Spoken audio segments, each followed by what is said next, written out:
Like, what is that about? What you even know?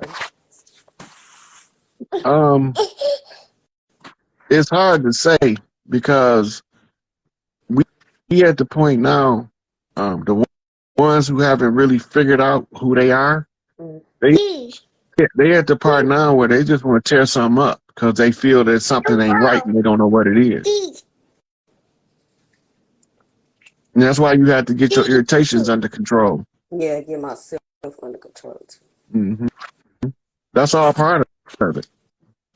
I have like I started spirituality when I was 13. Like after my daddy died, my mama she got into it, and this how I got into it. And from there, it's been like havoc basically, because it's like, cause like I guess me and my mama like the first two to be awakened in our bloodline. So it's like we gotta learn from other people or ourselves. So it's not like we really Yeah. know what we're talking about or what we're doing with them. So Yeah. it's So easy. it's like this. You woke up first because you the only one qualified, you and your mama, to cook breakfast for the rest of them as they wake up.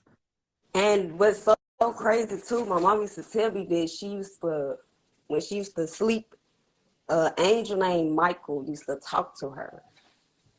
And I Warrior used angel. to, huh? The warrior Yeah. angel.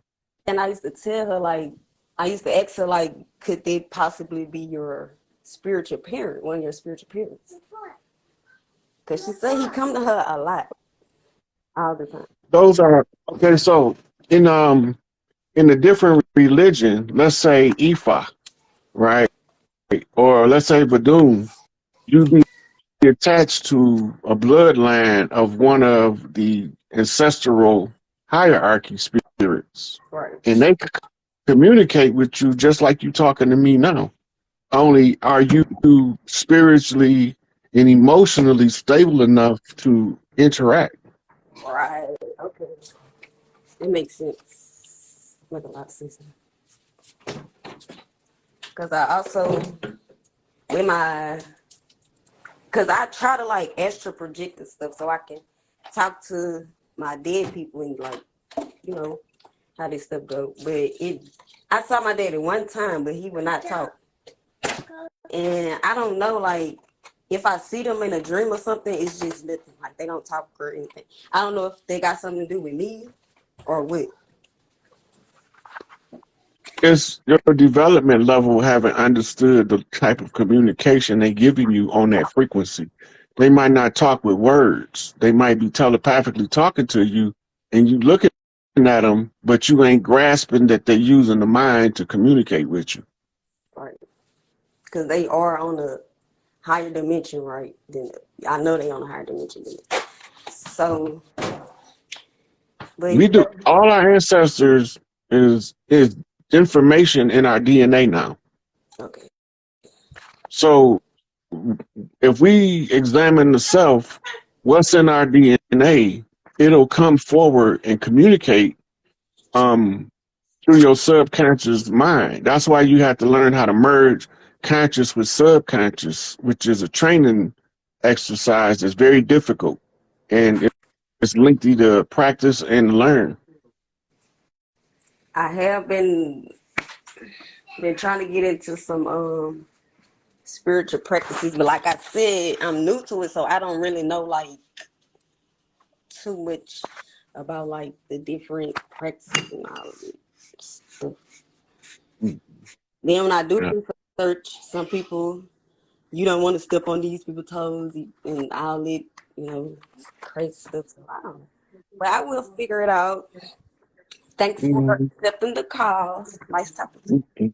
All right, you're welcome. I'm about to let another caller in. you. Okay. All right. Thank you, sweetie.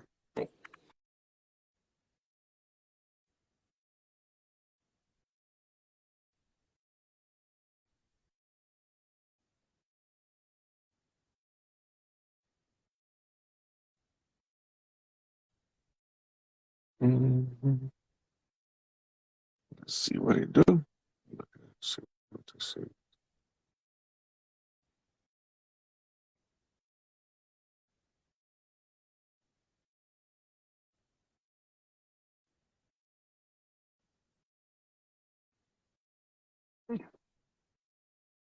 While I was waiting on this other person to come in, how do we know what's our position in war, especially being a teen, and how do we live without the fake government? Fake government gonna be gone. We gonna figure it out. We don't need them here because they are obstacles to us figuring that part out. We know our position in war based on our skill set. What are you capable of doing in this war? Right now, we fighting the information war, and we fighting the spiritual war. That's the remnants of an old conjure of amnesia that we was in to battle with people that look like us and determine if they would be able to deceive us into believing that we came from another part of the planet other than the Americas when we was already here.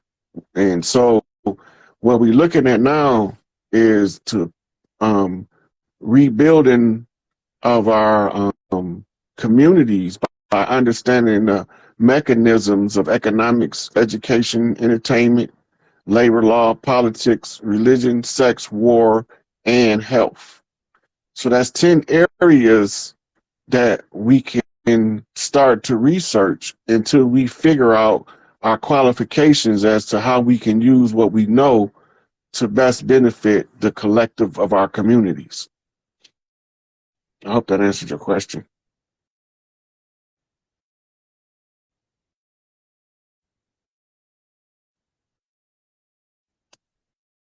Okay, I'm gonna try another one. Okay, he declined. Coach Pat.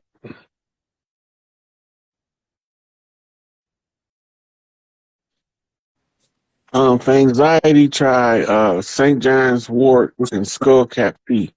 Peace, God. How you doing, God? First of all, I just want to say I appreciate you for doing what you do.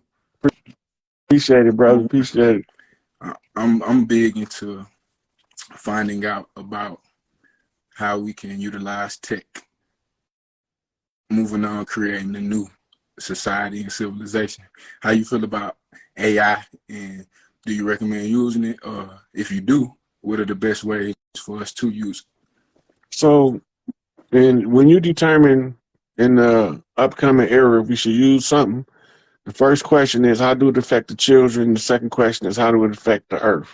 If you can use a tool without it negatively affecting the children and the earth, and it can improve the life, you're supposed to use it. Mm-hmm. You know, man create the technology that we have now. They got way more advanced technology that's being withheld from the people, from healing chambers and med beds to free energy cars that can run perpetually. They can run a car off water, but they can also run it off air. But see, they don't want to do that because they can't capitalize in a capitalist society on what you don't know. Right.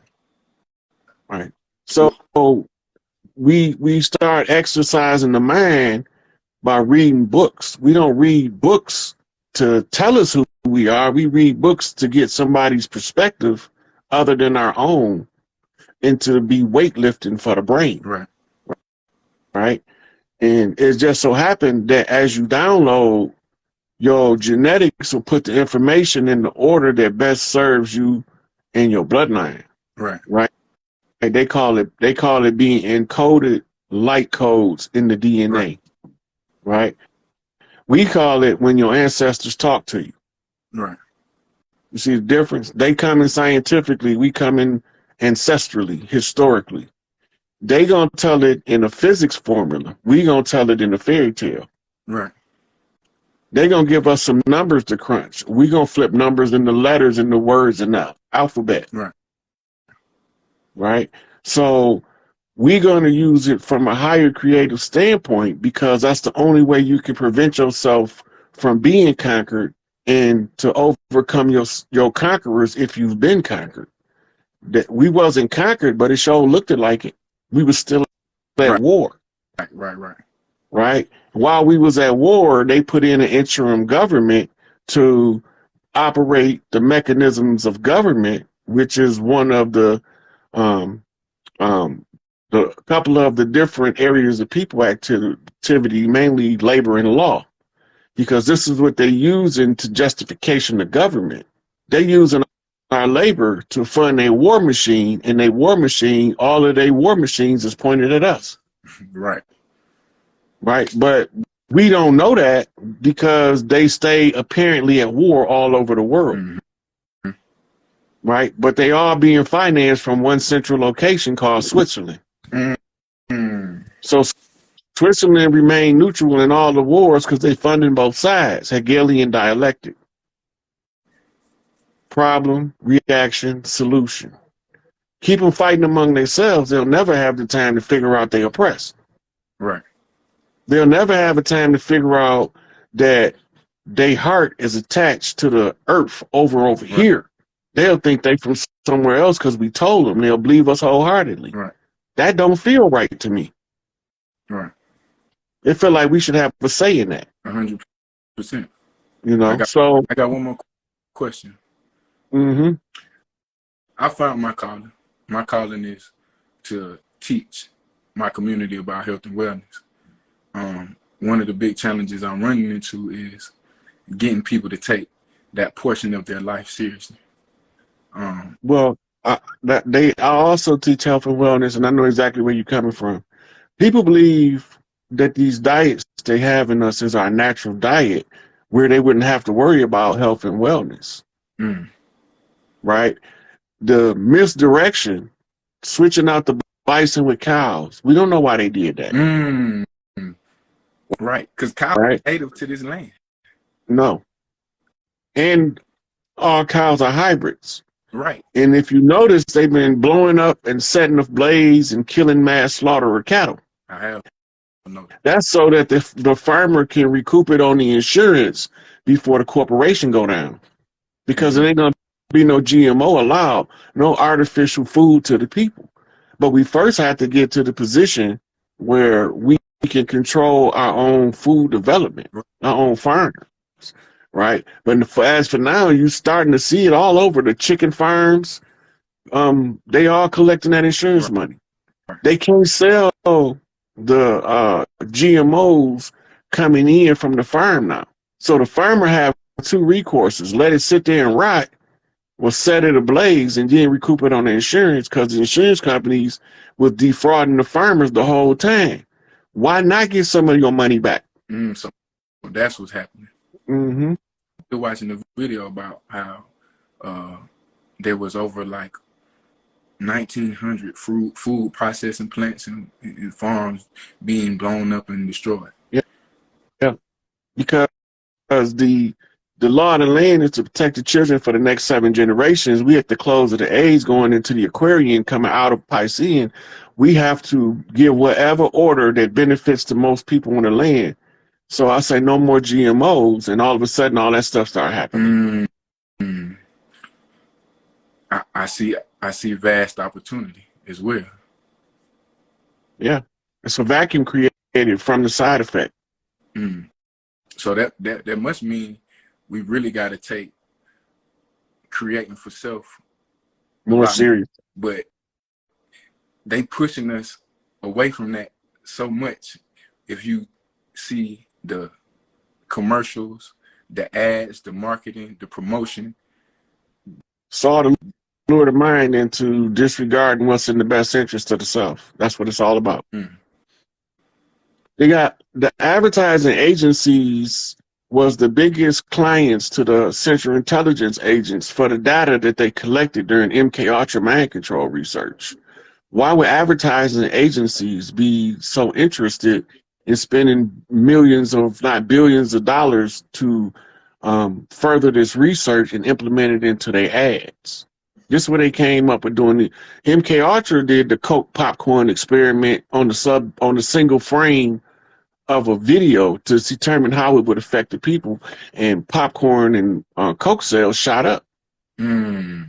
So that immediately caught the advertisers' attention. If they can make the Coke sales go up and the popcorn sales go up, What would it do to put a naked lady on the Budweiser commercial for a guy that drinks beer? Right. Right. So she advertising the beer for a man and she in a bikini. Right. So but it just kept on replicating the same system. Yep. Using it in different ways on pictures, in magazines. All of the ads is designed to seduce the mind into disregarding the best interest of the self in order for them to make money off of us. Man, make me think. I know it's kind of veering off a little bit, but about the children and about, I work in the school also every day. That's what people would call the 9 to 5. I work in the school, and I'm noticing that, number one, the kids don't want to be there. That's easy because the curriculum is not challenging enough. It's not stimulating enough. Number two, the teachers don't want to be there because the system is not giving them the autonomy to properly teach and teach the kids. So what I'm seeing in the future, I'm like, it ain't about to be no school no more. It ain't gonna be no public school no more. It seems like, and then the whole educational system has to be revamped. Didn't they just, I just talked to one of my partners, they said they just shut down the whole Department of Education for the United States. It's possible because AI running out of money to keep the artificial facade into place. As it runs out of money, it starts shutting down what it can't afford to maintain, using the law of efficiency to stretch each dollar as far as it can stretch to maintain the government. Right? They already said that by June the 1st, they pretty much going to be, AI not going to be able to run it no more. They was using AI to allocate resources to government agencies to give the appearance that the government was intact. Oh, so you telling us that AI has been running the government since before AI has been introduced to us on the mainstream? No, AI has been running the government on its own, giving orders since January of 2020. It had a certain amount of money it had to use up to kill the old system.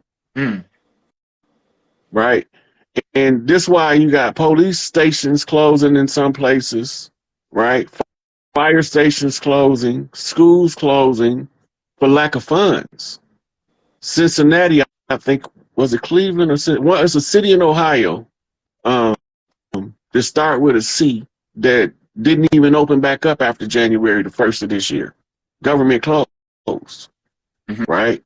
You have people that's driving around in police cars with stickers on them telling you that they're not even in service, they just riding around. Right?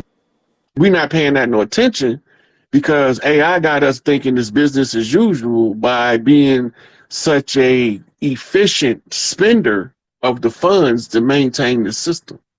But sooner or later, it's going to run out. Right. Because they no longer have the resources of us as collateral to keep it running. In the meantime, we have to try to inform many people as we can clearly that this system is over with and we go into a new system. And AI is also using fear tactics to keep people subjugated. Right. How am I going to be scared of a stranger on the land and I got all my family here? Hold on. You know what just clicked for me? It sounds like the Wizard of Oz. It's exactly like the Wizard of Oz. When you see the character behind the curtain, you realize he stole Big Mama's keys and acting like he a grown man driving the machine. And he's a clown the whole time. But it's AI. It's artificial intelligence with a 4-bit quantum encryption system using the law of efficiency, the rules of finance, fractional reserve banking, in order to stretch these last few dollars as far as they can be stretched. And as he ran out of funds in one area, it's got to close down. Right. This is why you see, I think the guy in California name was Gavin Newsom. They called in the National Guard. Those are the only people money not cut off is the military. AI has no control over the military, only the political government and the artificial structure. Right. Right. So once they, but they don't have to teach a lot of this stuff. In their practices, by practicing the controlling of the chi in varying different forms, you can perform these feats. But it takes us back to what we've seen with the drill teams marching. They still harnessing chi. They harnessing group chi. That's right. Right. Now you go to here. Most of this is ballet. Okay. It's not really for combat. Okay. But every one of them have a combat version. But none of these was designed solely for combat. This is like an airplane simulator is not the same as flying an airplane. That's right. This is a simulated version of combat. It's Tai Chi. And at the same time every day, all the trainers get out and they doing Tai Chi in the park. Pull it up. Tai Chi in the park. Okay, let's do China. Let's do it. You see the way other people know this information of harnessing the energy to effectuate change in the environment around them. This is the beginning of what we call God knowledge. Put it up on YouTube so I can see the movements. I put it up on YouTube. I think I would do it.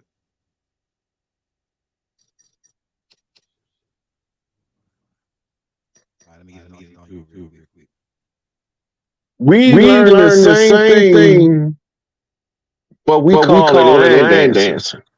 I don't care whether you hillbilly land dancing or whether you're doing the Icky shuffle or whatever. The Cupid shuffle, you still land dancing. It's the same general principle. It's just different steps involved. So in China, part of the reason why they keep this tradition up because it's part of the integrity of the nation's unity. Oh yeah, this is fire, bro. You dropping it, bro. Feeling it. You dropping it.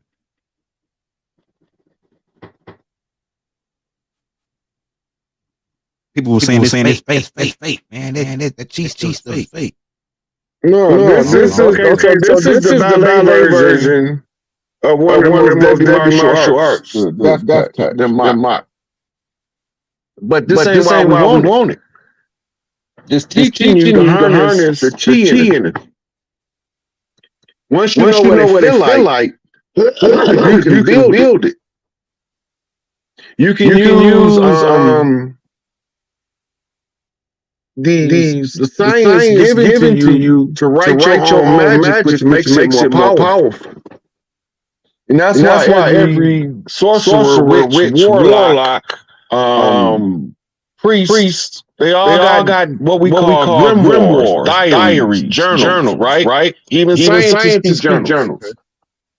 This is because in journaling it, you can review it as if you're somebody else. And it'll show it to you from a different angle.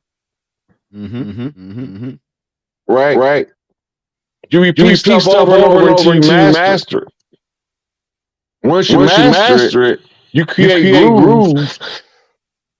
You create grooves in your psyche that allows you to be able to perform muscle memory flawlessly. These moves is to mimic muscle memory or train muscle memory where you don't need a whole lot of strength. This sword fight here, this is a little bit different. Yeah, they doing like let me get a good one. So this energy is they drawing from within. They pulling this energy from within. You know what I'm saying? Right. And then when they all doing it together, it's expanding the energy. It's allowing them to have greater control of their spiritual awareness. That's why they don't have any problem talking about that. The what? Okay. This is what it look like in a group. With no 3 man, 300 men. Yeah. So this is what it look like in a group doing it. Yep. So it's group cohesion. Okay. Yeah.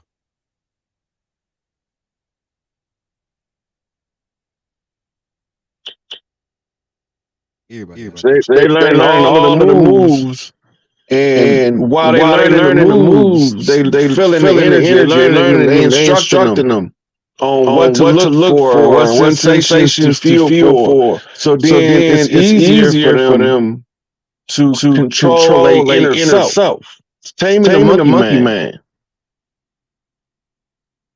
They teach this in the Avatar movie too, man. I'm telling you. Yeah, it's all in the anime use it because it's part of the culture of the Earthborn.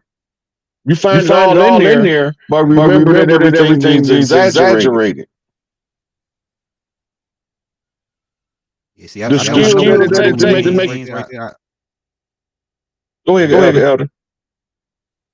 No, I didn't want to cut. I know you was supposed to start talking. Because people say gotta let them talk. So I'm just. Oh no, you can talk too. Don't go. Say energy. Okay, I was gonna say the energy. This energy. When I practice martial arts and I did all the moves and the breathing, and it's like I was drawing some kind of. It feel like a, what it feel like. It feel like the same thing I feel when I know when adrenaline kick on. It's like I got control of this adrenaline. I'm extra strong, super energy. So it feel like adrenaline rush when you get in the hold of this energy. So yeah, a woman can knock you out. A woman know about that chi. She can hit the biggest man, no matter how big you is, and you will get knocked out. I'm telling you, that's called the death touch.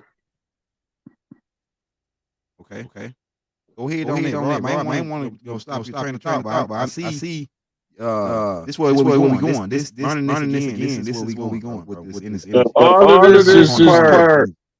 So one of the things that we're gonna be teaching when I finally get to get done with this part and we get back to the culture is they got this lady over in England who teach children how to read blindfolded. Yeah, I heard about that. Matter of fact, you can put reading blindfolded. Children reading blindfolded in YouTube. They can see what I'm talking about. I'll tell you which video it is. But the mind can perceive well beyond the known five senses. But if you never activate any of the higher senses, scroll down some.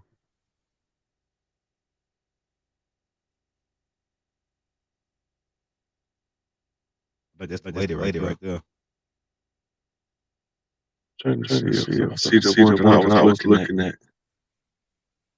The little girl right there with the red on. Okay, good. Maybe right here. The Indian girl. I think it was in India, wasn't it? Yeah, but that's where the lady learned the technique in India, but she teaches it in Europe. Yeah. I read this a long time ago. Yes. So it's not. This ain't the only thing that they're gonna be learning. It's just one of the things I thought was gonna be fun to teach. Hey, you know, Rod, you was talking about this. What you teaching now? You was talking about when I first talked to you, but you didn't go into it. When ready, you was talking about the blind and all this superpower. You was talking about this right when I met you, like about a couple months. It might have been like a year ago when we met. But you was I got videos on this stuff from when I first started because I was talking about the revamping of the educational system. Right, I got posts on my Facebook going back to when I first started because this part of the curriculum. It's obviously not really playing too good on here, but they can go look the video up. They know which ones to look up. But you can look at a couple different ones. This is how they say Stevie Wonder can see. Yeah. He probably can see because he don't need his eyeballs to activate his optic nerve to perceive what's in that auric field.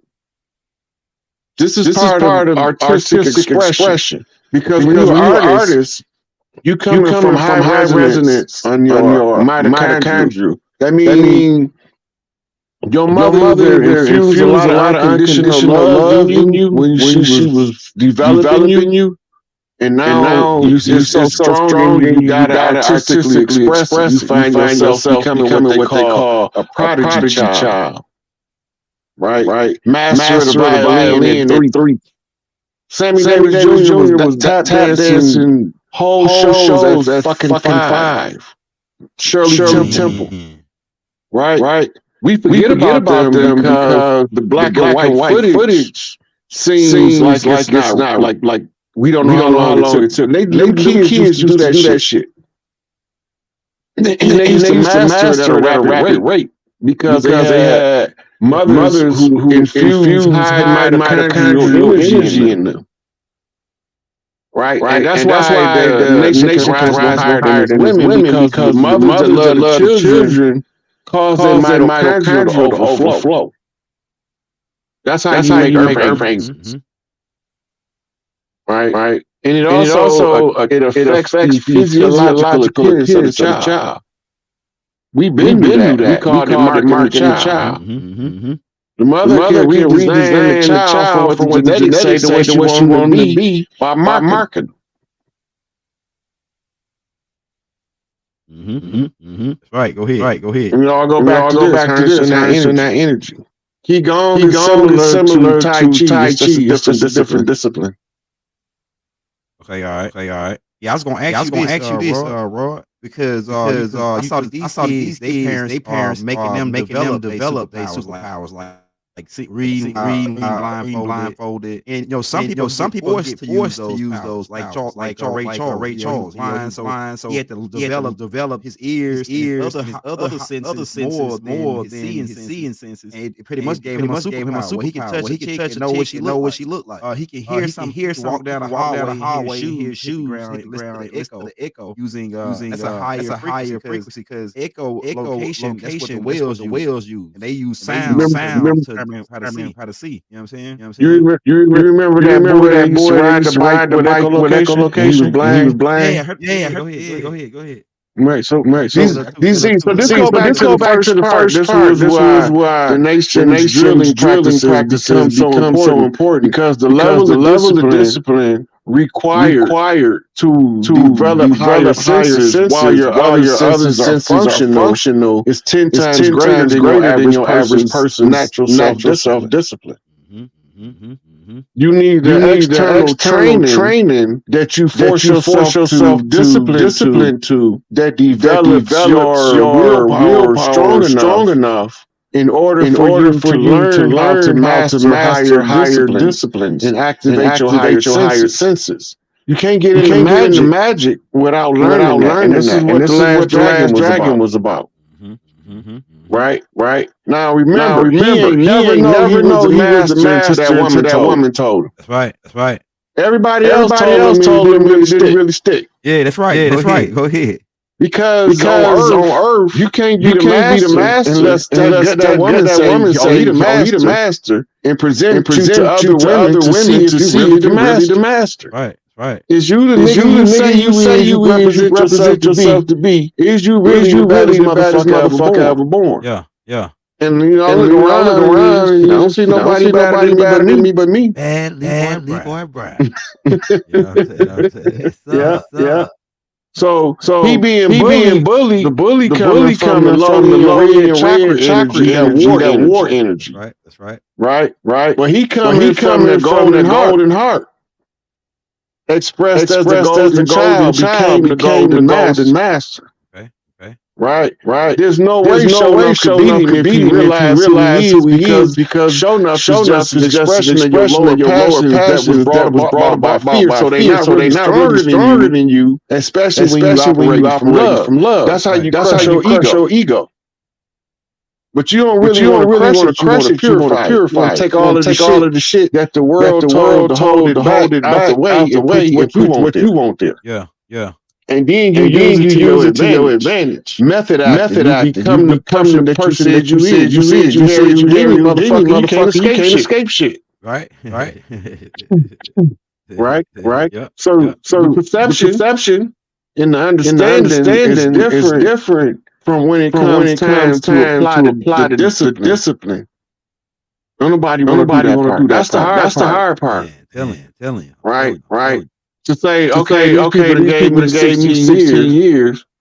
I'm gonna read everything they got. That's right. Why? I ain't got nothing but time and opportunity.